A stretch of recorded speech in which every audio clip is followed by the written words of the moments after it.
Mesdames et messieurs, votre attention, s'il vous plaît. Je voudrais commencer mon allocution par une vidéo. Vous n'allez pas trop apprécier, mais ce n'est pas grave. Attrapez votre cœur, comme on le dit chez nous. Nous allons suivre ensemble une déclaration du président de la CEI, M. Coulibaly Cuibière. Est-ce que la régie peut me mettre la première vidéo ?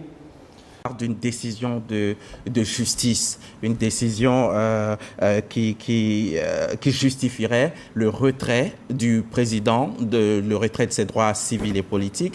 Est-ce que vous l'avez vu, vous, Monsieur le Président? Est-ce que vos yeux l'ont vu? Parce que vous dites que le nom du président était juste inscrit sur la liste électorale.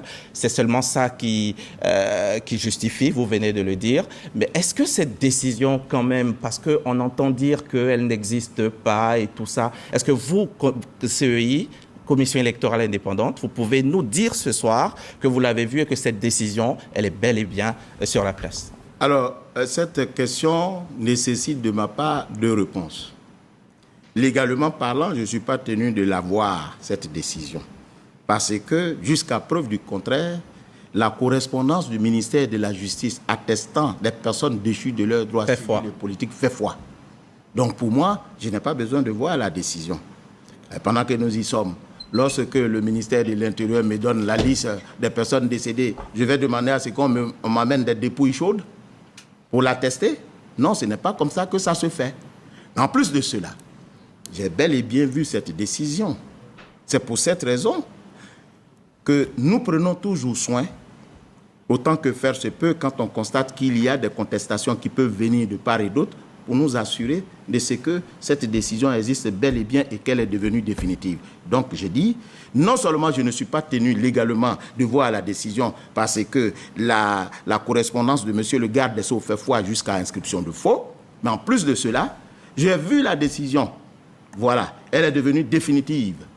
Voilà. D'accord, voilà donc qui est dit. Est-ce qu'il y a une quelconque possibilité que les noms de personnes radiées, notamment du président Laurent Gbagbo, se retrouvent à nouveau sur la liste électorale? Ah oui, bien sûr.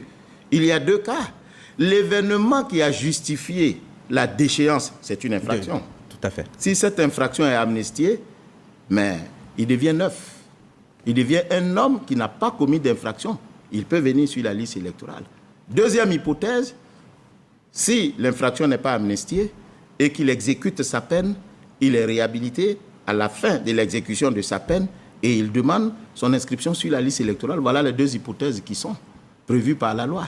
D'accord. Qu'est-ce qui explique, Monsieur le Président, que d'autres personnes soient inscrites sur cette liste provisoire alors qu'elles étaient presque dans la même situation que le président Laurent Gbagbo? Mais d'abord, parce que ces personnes ne se trouvaient pas sur la liste du ministère de la Justice. Aussi simple que ça. Est-ce que vous pouvez nous expliquer, ils ne sont pas devant nous ici, le ministère de la Justice, pourquoi des personnes qui auraient commis les mêmes crimes que le président Laurent Gbagbo ou d'autres personnes ne sont pas sur cette liste? Mais certainement, ça c'est une explication du juriste que je suis, que je donne. Certainement, ces personnes ont exercé des voies de recours. Lorsque les voies de recours sont exercées, automatiquement, la décision sur la base de laquelle on vous a déchu de vos droits civils n'est pas devenue définitive. On ne peut pas vous retirer vos droits. Voilà pourquoi nous avons des bureaux de vote à la MACA. Vous comprenez? Parce qu'il y a des gens qui sont condamnés, mais où la condamnation n'est pas devenue définitive. Mais dans tous les cas, moi je m'en tiens à la liste que le ministère de la Justice m'a donnée. Si le ministère m'a donné une liste sur laquelle ne sont pas certaines personnes qui se retrouvent être dans la même situation que d'autres, mais ça ne semble pas être ma préoccupation. Parce que le défi pour la Commission électorale indépendante, c'est d'avoir la liste des personnes qui sont déchues de leurs droits civils et politiques. Je vous remercie pour votre attention. Légalement parlant, pour qu'une décision devienne définitive, elle doit être signifiée à la personne condamnée. Le président de la CEI dit qu'il a vu la décision, mais le président Laurent Gbagbo n'a toujours pas reçu cette fameuse décision. Si le président de la CEI avait vraiment vu la décision, comme il affirme, il aurait lu que le président Laurent Gbagbo n'a pas eu le retrait de ses droits civils et politiques. En voulant se justifier, ils ont publié la décision dans les journaux proches d'eux et sur des sites internet. Et nous avons pu tous voir que le président Laurent Gbagbo a été condamné à 20 ans, mais sans le retrait de ses droits civils et politiques. Dans un tel cas, aucune raison ne justifie qu'il ne soit pas sur la liste électorale, puisque M. Coulibaly Kuibière affirme qu'il a retiré de la liste électorale parce que notre chef a été déchu de ses droits civils et politiques. Je vous invite toutes à aller regarder la décision de condamnation sur des sites internet et vous verrez que le président Laurent Gbagbo jouit pleinement de ses droits civils et politiques. C'est la raison pour laquelle il dirige le Parti des peuples africains de Côte d'Ivoire.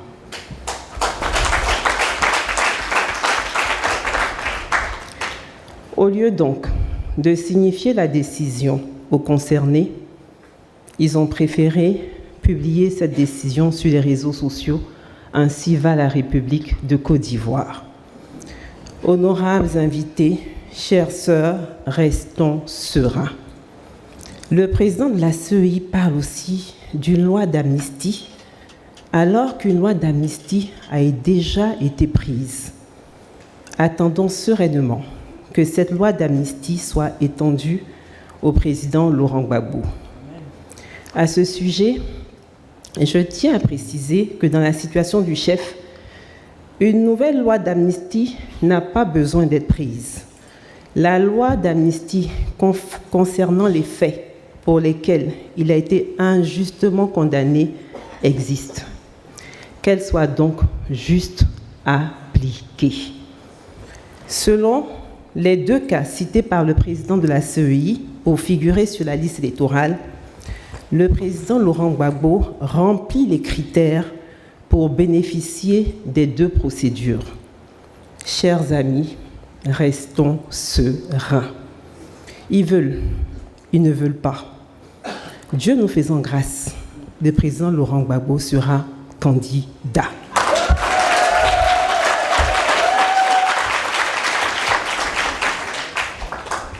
Pourquoi sera-t-il candidat? Je vais encore vous soumettre à cet exercice déplaisant. Réécoutons encore M. Coulibaly Kuibière. Est-ce que la régie peut mettre la vidéo numéro 2?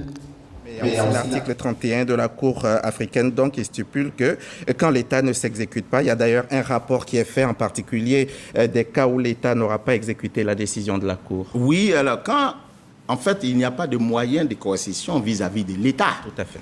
Alors quand c'est comme ça, l'article 31 du protocole dit que lorsque l'État qui est condamné ne s'exécute pas, la Cour africaine dresse un rapport Tout à fait. au chef qu'on appelle la conférence des chefs d'État. Alors voyez-vous, M. Diaby, l'affaire cesse d'être juridique pour devenir politique. C'est ça que je dis aux uns et aux autres. Donc cette situation peut être réglée de façon politique. Mais c'est pour cette raison que la Cour, face à son impuissance en ce qui concerne l'exécution de la décision qu'elle a rendue, rend compte aux chefs d'État qui l'ont créée pour dire, bon, voilà la situation. Et les chefs d'État, politiquement, vont régler cette situation. Monsieur le PEX, Madame la présidente des messagères, Monsieur le directeur de cabinet, Mesdames et Messieurs les vice-présidents du Parti des peuples africains, honorables invités, Mesdames les messagères, nous venons d'entendre le message du président de la CEI. Le problème du président Laurent Gbagbo n'est donc pas juridique. C'est un problème politique et qui va se résoudre politiquement si et seulement si nous nous montrons déterminés. Nous ne devons rien attendre de nos adversaires et nous ne devons rien céder à l'adversaire. L'adversaire élabore des stratégies. Une de leurs stratégies est de nous pousser à nous focaliser sur la présence ou non du nom du président Laurent Gbagbo sur la liste électorale. Bientôt, ils seront capables de ne pas faire apparaître son nom sur la liste définitive. afin de vous briser moralement. Alors que le défi pour nous n'est pas qu'il soit présent que sur la liste électorale. Le président Laurent Gbagbo a été de tout temps sur la liste électorale. Son nom est déjà dans les fichiers de la CEI. Le défi pour nous est qu'il soit candidat et qu'il gagne.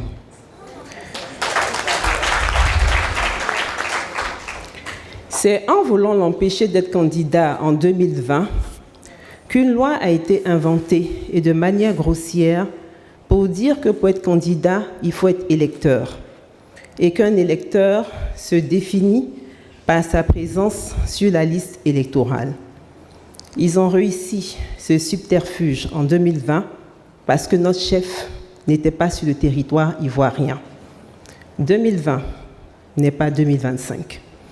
Parce qu'en cette année 2025, notre chef est en Côte d'Ivoire. À tout moment, quand ils seront contraints de faire apparaître son nom, et ils le seront par la grâce de Dieu, vous entendrez que le président Laurent Gbagbo est électeur. Mais est-ce que cela fait de lui un candidat éligible? Non et non.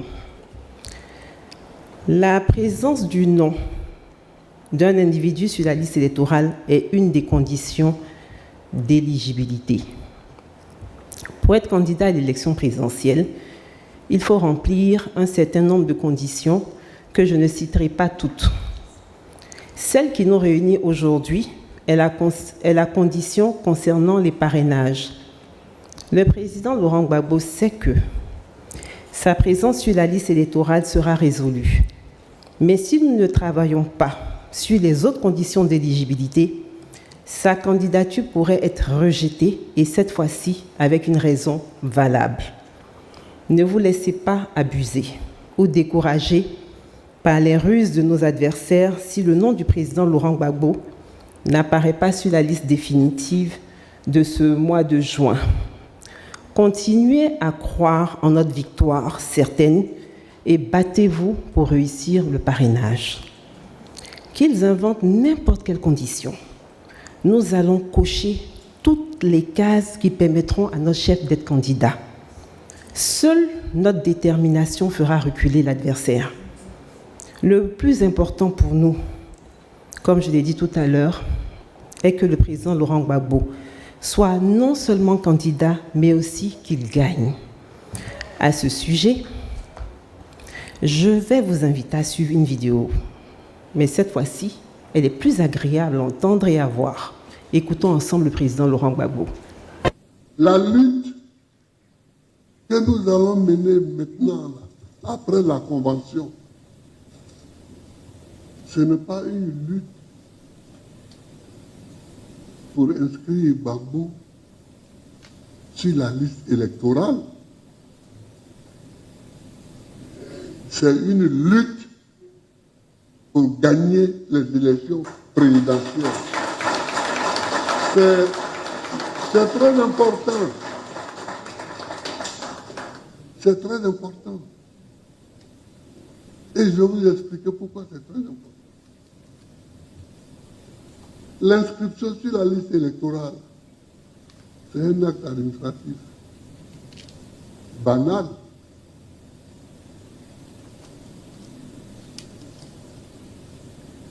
Le président de la République peut combiner avec un juge ou avec le monsieur de la CI pour dire, bon, c'est CI, non? Ouais, mettons son nom. Et puis on met son nom. Et puis nous,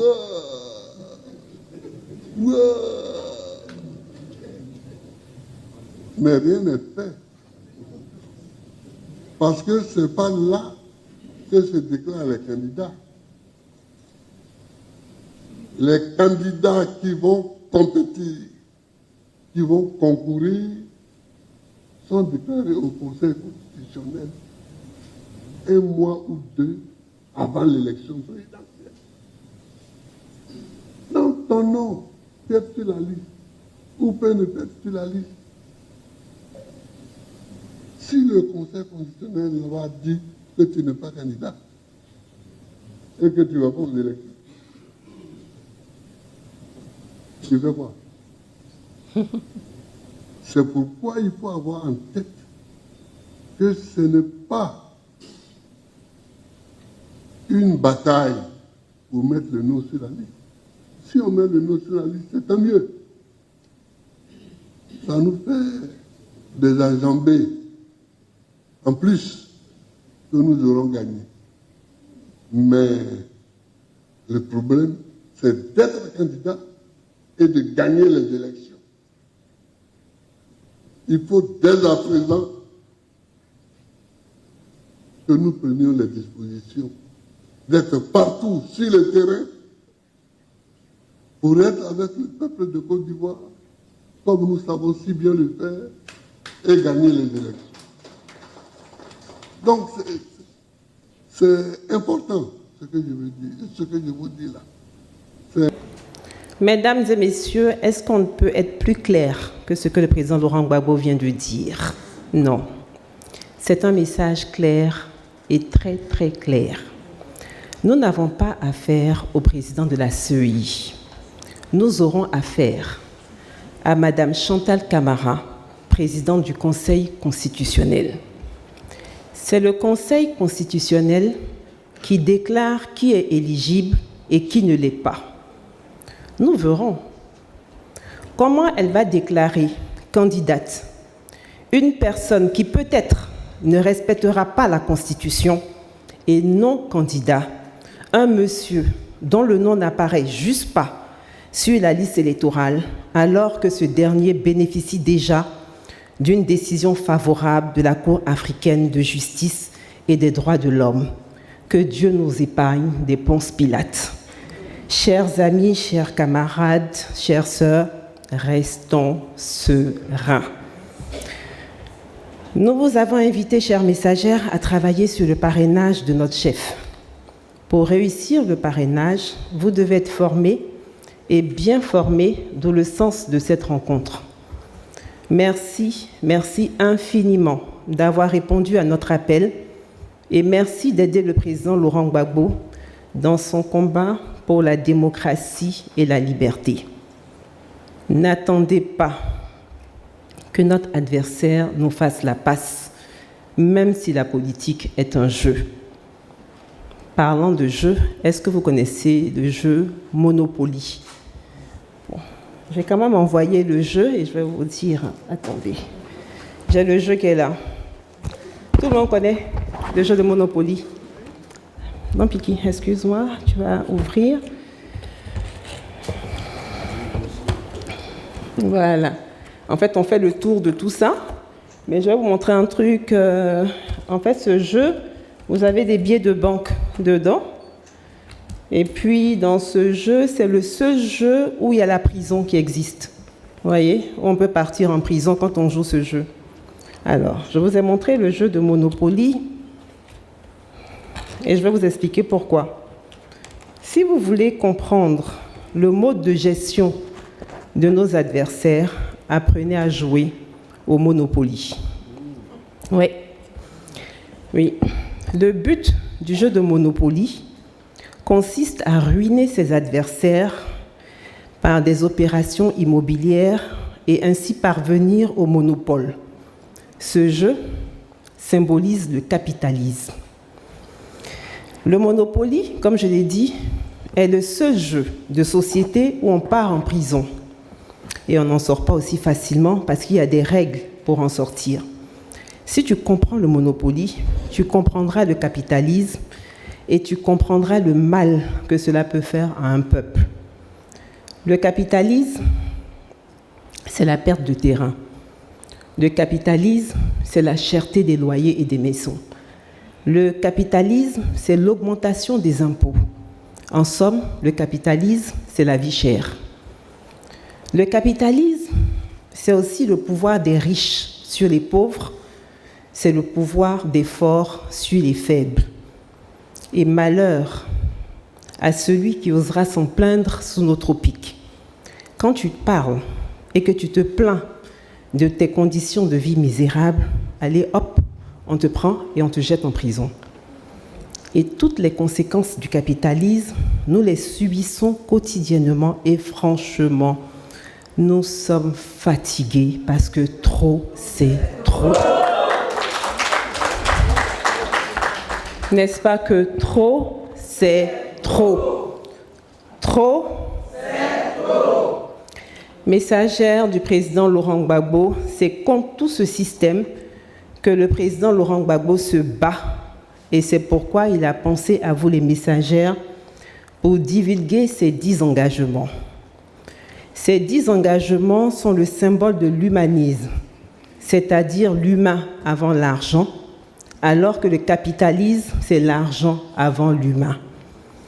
Pour que ces 10 engagements soient une réalité, il faut que le président Laurent Gbagbo soit candidat et qu'il gagne l'élection présidentielle.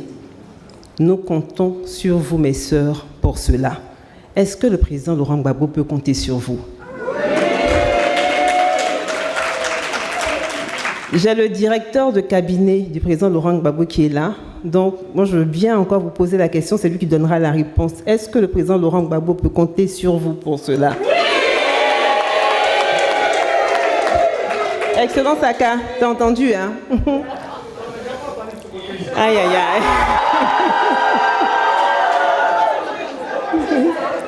Là, c'est bon, maintenant, Excellence. OK. Militantes et militants, notre détermination doit nous pousser, nous le PPACI, à faire sortir le peuple de Côte d'Ivoire de ce capitalisme hideux dans lequel nous baignons depuis des années et nous le ferons sans violence. Nous devons sortir de ce système de monopole, de captation et de captivité. Cette étape de notre histoire me fait penser à l'histoire de Moïse et de Pharaon que certains scientifiques décrivent comme étant Ramsès II. Je tiens à préciser que toute ressemblance avec des personnages existants serait purement fortuite. Ramsès II est mondialement reconnu comme un grand bâtisseur, un grand homme de guerre et puissant en diplomatie. Il était le pharaon qui a construit le plus de monuments, de structures et de temples. Donc, je disais qu'il était le pharaon qui a construit le plus de monuments, de temples et de structures. Il a fait bâtir les plus beaux et grands monuments parce qu'il savait qu'il ne laisserait aucune trace d'amour dans le cœur de ses concitoyens. Il avait donc besoin qu'on se souvienne de lui à travers ses œuvres titanesques. Il se rassurait que des bâtiments parleraient pour lui, parce qu'aucun de ses semblables ne parlerait de lui en bien plus tard, tant sa cruauté était inégalable. La particularité de Ramsès II, c'était d'avoir fait le vide autour de lui en termes de succession pour que son règne perdure et que seul son nom reste. Quant à Moïse, il devait conduire le peuple de Dieu sur la terre promise. Mais Pharaon ne lui rendait pas la tâche facile. Et le peuple que Moïse conduisait était aussi souvent gagné par le découragement, par la peur. Le chemin que Moïse leur faisait suivre était tellement parsemé d'embûches qu'ils n'avaient plus la force de combattre Pharaon. Et certains, par lassitude, commençaient à dire que vivre sous Pharaon n'était pas si grave que cela. Mais Moïse, dans sa détermination, incitait son peuple à le suivre parce qu'il savait que la promesse d'une nouvelle terre était réelle et il savait que la terre promise était la meilleure. Mais est-ce qu'il fallait affronter un pharaon qui était plus fort qu'eux parce que mieux armé? Le faire, c'était conduire son peuple à l'abattoir. Mais pouvait-il échapper à l'affrontement avec Pharaon? Non. Ils ne pouvaient pas y échapper parce que leur survie dépendait de cet affrontement. C'était leur destin. Le face-à-face eut donc lieu. Moïse et son peuple contre Pharaon et sa puissante armée. Comme ils ont accepté d'affronter plus fort qu'eux, grâce à leur foi en Dieu, Dieu a agi à la dernière minute en ouvrant la mer Rouge pour permettre à Moïse et à son peuple de passer, et Dieu referma la mer sur Pharaon et son armée. Nous n'allons pas demander à Dieu de faire mourir nos adversaires qui sont avant tout nos frères, mais nous demandons à Dieu d'ouvrir la mer pour tous les enfants de Côte d'Ivoire afin qu'aucune goutte de sang ne coule en cette année électorale. C'est pour cela que je vous demande, mesdames, de faire monter à Dieu cette prière. Et nous demanderons ensemble à Dieu de faire fléchir les cœurs de nos dirigeants qui sont momentanément au pouvoir, car aucun pouvoir n'est éternel. Que Dieu inspire le président Ouattara afin de faire de l'élection présidentielle de cette année une élection inclusive et transparente, seul gage d'une élection apaisée. Que Dieu bénisse votre formation afin que vous en ressortiez mieux équipés pour affronter le parrainage et bien outillés pour les élections. Je vous souhaite une très belle fête des mères. Je n'ai pas pu prendre de cadeaux individuellement pour chacune d'entre vous, mais le meilleur cadeau que je puisse vous faire, c'est de donner ma participation d'1 million dans la caisse des messagères. Je vais terminer mon allocution en vous demandant à toutes de lever la main afin que Dieu bénisse le président Laurent Gbagbo et qu'au soir du 25 octobre 2025, la Côte d'Ivoire crie de joie, Gbagbo is back!